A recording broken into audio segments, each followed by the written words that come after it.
Assalamualaikum warahmatullahi wabarakatuh. Hai semua, jadi di video yang kedua ini kami akan menjelaskan materi mengenai linear programming bagian maksimalisasi dan minimalisasi untuk contoh soalnya. Namun sebelum itu izinkan kami untuk memperkenalkan diri kami terlebih dahulu. Perkenalkan, nama saya Anas Alayubi, nomor urut 3. Perkenalkan, nama saya Muhammad Satya Agama, nomor urut 20. Perkenalkan, nama saya Giri Laksana Adiputro, nomor urut 12. Nah, apa aja sih yang akan kita bahas? Jadi, di video yang kedua ini, kami akan menjelaskan 3 materi inti. Yang pertama adalah penjelasan singkat mengenai linear programming. Kemudian yang kedua adalah soal dan pembahasan materi maksimalisasi. Dan yang terakhir adalah soal dan pembahasan untuk materi minimalisasi. Langsung saja, kita akan masuk ke materi yang pertama, yakni linear programming. Pengertian linear programming. Linear programming merupakan metode yang digunakan untuk menentukan alokasi input yang paling optimal atas sumber daya jangka pendek tanpa harus melakukan trial atau error. Nah, apa aja sih tujuan linear programming ini? Jadi, tujuan linear programming ini dibagi menjadi 2. Yang pertama adalah maksimalisasi profit dan yang kedua adalah minimalisasi production cost. Maksimalisasi profit memiliki kegunaan untuk melihat seberapa banyak penjualan untuk mencapai profit maksimal. Sedangkan minimalisasi cost berarti perusahaan harus dapat menekan cost-nya sampai terendah agar supaya keuntungan bisa menjadi optimal. Baik, kita akan masuk ke soal yang pertama, yaitu soal terkait maksimalisasi profit. Di soalnya disebutkan bahwa Folders Office Supply membuat 2 jenis buku catatan, yaitu folio dan reguler. Kita misalkan di sini folio adalah L dan reguler adalah R. Di kalimat berikutnya diberitahukan bahwa satu kotak buku catatan folio memerlukan waktu 20 menit untuk diproduksi dan satu kotak buku catatan reguler memerlukan waktu 10 menit untuk diproduksi. Kemudian 2 orang bekerja pada lini produksi yang beroperasi selama 7,5 jam per hari selama 5 hari dalam seminggu. Jadi kita bisa mendapatkan fungsi constraint di sini, yaitu 20L plus 10R kurang dari sama dengan 900. Kenapa seperti itu? Karena di keterangan soal ini disebutkan bahwa catatan folio memerlukan waktu 20 menit untuk diproduksi, sedangkan reguler memerlukan waktu 10 menit. Maka bisa disebutkan bahwa 20L ditambah dengan 10R. Kenapa kurang dari 900? Karena di sini disebutkan bahwa 2 orang bekerja pada lini produksi yang beroperasi selama 7,5 jam per hari. Karena di sini disebutkan bahwa memerlukan waktu 20 menit, berarti kita ubah dulu 7,5 jam ini ke menit, yang berarti jika 7,5 jam ini kita ubah ke menit, kita akan mendapatkan hasil 450 menit untuk satu orang pekerja. Jika 2 orang yang bekerja, maka kita kalikan 2 sehingga kita akan mendapatkan hasil 900 dan diperoleh fungsi bahwa 20L plus 10R kurang dari sama dengan 900. Kemudian di kalimat berikutnya diberitahukan bahwa perusahaan dapat menjual kombinasi apapun dari buku catatan folio dan buku catatan reguler sampai batas maksimum 300 kotak buku catatan per minggu. Dari sini kita akan mendapatkan constraint berikutnya, yaitu L plus R kurang dari sama dengan 60. Kenapa kurang dari sama dengan 60? Karena kita cari di sini per hari. Maka di sini disebutkan bahwa 300 kotak buku catatan per minggu. Jika kita ubah ke per hari, maka kita bagikan dengan 5. Kenapa dibagi 5 bukan dibagi 7? Karena para pekerjanya bekerja selama 5 hari dalam minggu, bukan 7 hari. Maka kita bagi dengan 5, sehingga 300 dibagi 5 kita akan mendapatkan hasil 60. Jadi fungsinya adalah L plus R kurang dari sama dengan 60. Kemudian kalimat berikutnya, buku catatan folio dan reguler masing-masing memiliki margin kontribusi sebesar $18 dan $12 per kotak. Pertanyaannya adalah tentukan kuantitas buku catatan folio dan reguler yang sebaiknya diproduksi per hari untuk memaksimalkan total margin kontribusi. Nah, untuk mencari kuantitas buku catatan folio dan reguler yang sebaiknya diproduksi, kita harus menggunakan fungsi objektif. Fungsi objektif kita dapatkan dari mana? Kita dapatkan dari keterangan pada kalimat sebelumnya, yaitu masing-masing memiliki margin kontribusi sebesar $18 dan $12 per kotak, sehingga kita mendapatkan fungsi objektif yaitu 18L plus 12R. Itu untuk memaksimalisasi kontribusi marginnya. Kemudian setelah kita mendapatkan fungsi-fungsi tersebut, kita cari titik-titik untuk digambarkan pada grafik sehingga kita bisa mendapatkan daerah yang bisa dijadikan sebagai acuan untuk maksimalisasi kontribusi marginnya. Nah, untuk itu bagaimana caranya? Kita cari dari fungsi constraint yang sudah kita dapatkan sebelumnya. Yang pertama tadi dari fungsi constraint yang kita dapatkan dari jam kerja yaitu 20L plus 10R kurang dari sama dengan 900. Bagaimana caranya? Pertama kita misalkan dulu L atau R-nya sama dengan 0. Di sini saya pakai contoh, misalkan yang pertama kita misalkan L-nya sama dengan 0. Maka fungsinya akan menjadi 20 dikali 0 ditambah 10R sama dengan 900, sehingga nanti R-nya kita akan mendapatkan hasil 90. Dan kita akan mendapatkan titik pertama yaitu 90,0. Kemudian kita misalkan yang berikutnya R sama dengan 0.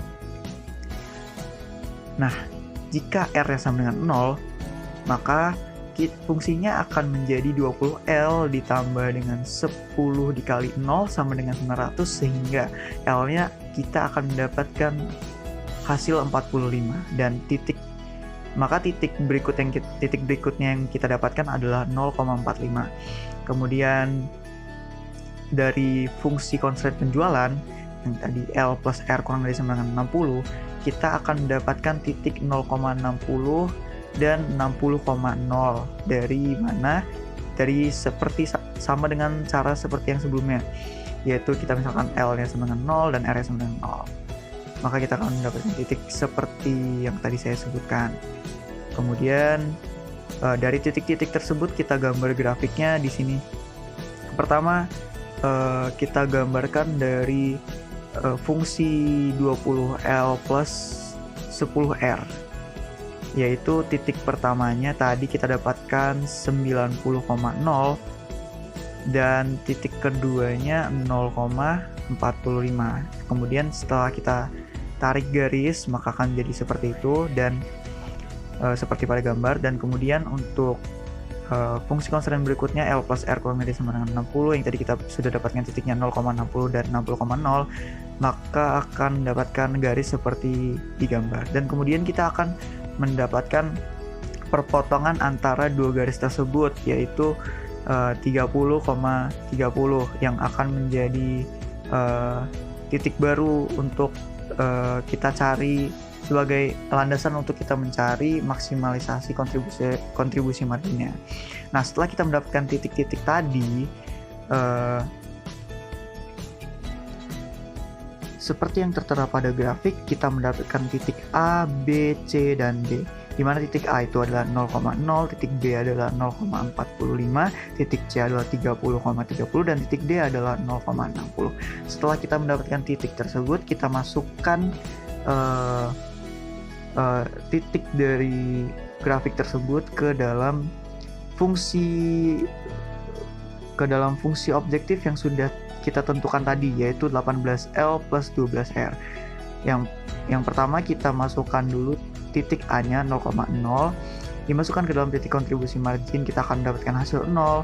Kemudian yang titik B 0,45 jika dimasukkan ke dalam fungsi tadi, kita akan mendapatkan 540. Dan titik C kita akan mendapatkan hasil 900, titik D kita akan mendapatkan hasil 720. Nah, karena kita mencari maksimalisasi kontribusi marginnya, maka kita mencari angka yang terbesar, di mana angka terbesar tersebut berada di titik C, yaitu 30,30. Yang artinya, karena pertanyaannya tadi Tentukan kuantitas buku catatan folio dan reguler yang sebaiknya diproduksi per hari untuk memaksimalkan total margin kontribusi.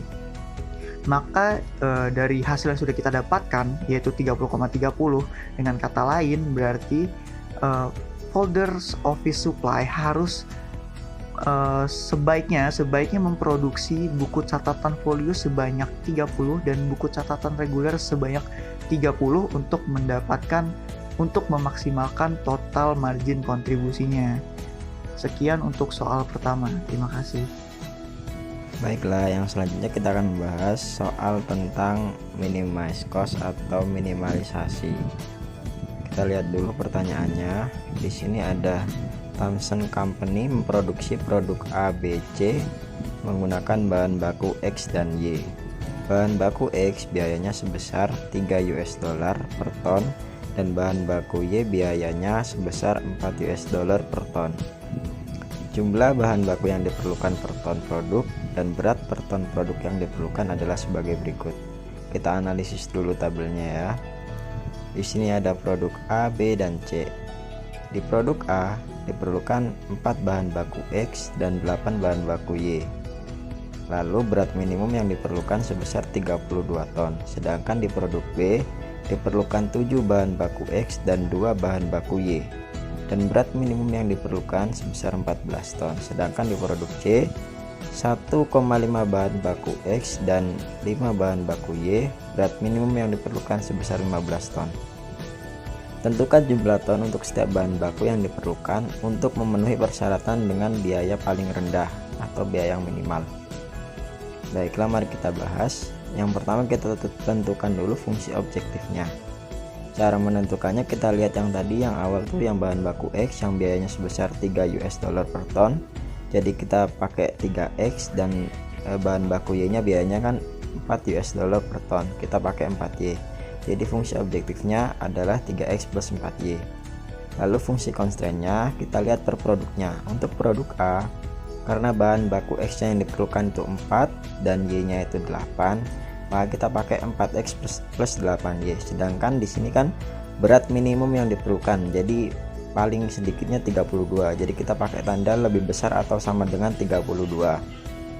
Kita misalkan dulu X nya sama dengan 0 ya, untuk menentukan titik Y nya. Kalau X sama dengan 0 berarti 4 dikalikan dengan 0 ditambah 8Y sama dengan 32. 4 dikali 0 hasilnya 0, jadi tinggal 8Y sama dengan 32. Y sama dengan 32 dibagi 8 sama dengan 4. Lalu untuk menentukan X nya kita misalkan Y nya sama dengan 0, jadi 4X plus 8 dikalikan dengan 0 sama dengan 32. Jadi 4X ditambah 0 sama dengan 32. X nya sama dengan 32 dibagi 4 sama dengan 8. Jadi nanti ketemu titiknya itu di X8 dan Y nya 4 untuk persamaan yang pertama. Kita masuk ke persamaan yang kedua, yakni yang produk B. Karena yang diperlukan 7 bahan baku X dan 2 bahan baku Y, jadi fungsinya yakni 7X plus 2Y. Dan berat minimumnya yakni 14, maka 7X plus 2Y lebih besar atau sama dengan 14. Sama seperti tadi, kita misalkan X nya sama dengan 0, berarti 7 dikalikan dengan 0 plus 2Y sama dengan 14. 7 dikalikan 0, 0, jadi tersisa 2Y. 2Y sama dengan 14, maka Y nya di titik 7 ya. Kita misalkan lagi Y nya sama dengan 0, berarti 7X plus 2 dikalikan dengan 0 sama dengan 14. 7X ditambah 0 sama dengan 14. 7X sama dengan 14, X nya sama dengan 14 dibagi 2. Jadi X nya berada di titik 2. Ketemu di persamaan yang kedua ini, X nya 2, Y nya 7. Lalu masuk ke persamaan yang ketiga, yakni produk C. Karena yang diperlukan 1,5 bahan baku X dan 5 bahan baku Y, maka fungsinya 1,5X ditambah 5Y. Karena berat minimumnya yang diperlukan 15, maka 1,5X plus 5Y harus lebih besar atau sama dengan 15. Kita misalkan lagi X nya sama dengan 0 nih, maka ketemu 1,5 dikalikan 0, 0, tersisa 5Y. 5Y sama dengan 15. Y sama dengan 15 dibagi dengan 5, jadi Y sama dengan 3. Kita misalkan yang Y nya sama dengan 0, Jadi 1,5x ditambah 5 dikalikan dengan 0, tersisa 1,5x. 1,5x sama dengan 15. Jadi x nya sama dengan 15 dibagi dengan 1,5, x nya sama dengan 10. Jadi ketemu titik y nya 3, titik x nya 10. Kita buat grafiknya nih ya. Di sini ada 3 garis. Yang pertama itu kita buat yang produk A constraint. Produk A constraint ini karena tadi kita temukan x nya sama dengan 8, y nya sama dengan 4. Kita buat garisnya aja. Lalu produk B constraint, x nya di 2 dan y nya di 7, kita buat garisnya. Dan produk C constraint nya, x nya di 10, y nya di 3, kita buat garisnya. Kita tentukan titik-titik yang terluar nih. Yang pertama itu yang paling atas yang ada huruf A nya itu dia berada di titik x nya 0, y nya 7. Lalu yang kedua itu yang di titik B nya itu yang ada tulisan B di situ, yakni pada x1, y nya 3,5. Dan yang ketiga itu yang di C itu x nya 5, y nya 1,5. Dan yang terakhir yang di titik D yang paling bawah, x nya 10, y nya 0. Fungsi minimize cost-nya tadi kan 3x plus 4y. Kita masukkan aja angkanya. Yang di titik A x nya 0, y nya 7. Jadi 3 dikalikan dengan 0 ditambah 4 dikalikan dengan 7 sama dengan 28. Jadi besarannya cost-nya itu 28. Untuk yang B titiknya itu x nya 1, y nya 3,5, kita masukkan aja 3 dikali 1 ditambah 4 dikali 3,5 sama dengan 17. Kita tentukan yang lainnya dulu ya. Yang C ini titik x nya 5, y nya 1,5. Jadi kita masukkan 3 dikalikan dengan 5 ditambah 4 dikalikan dengan 1,5, hasilnya 21. Dan di titik D itu x nya 10, y nya 0. Jadi 3 dikalikan 10 ditambah 4 dikalikan dengan 0 sama dengan 30. Jadi bisa kita simpulkan di sini bahwa yang paling kecil cost-nya itu kan 17. Jadi itulah fungsi minimize cost dan harga yang paling minimal yang bisa kita ambil. Terima kasih untuk kalian yang sudah menonton video kami. Semoga video kami bermanfaat untuk kalian semua. Dan jika ada kesalahan kami mohon maaf. Sekali lagi kami ucapkan terima kasih. Sampai jumpa.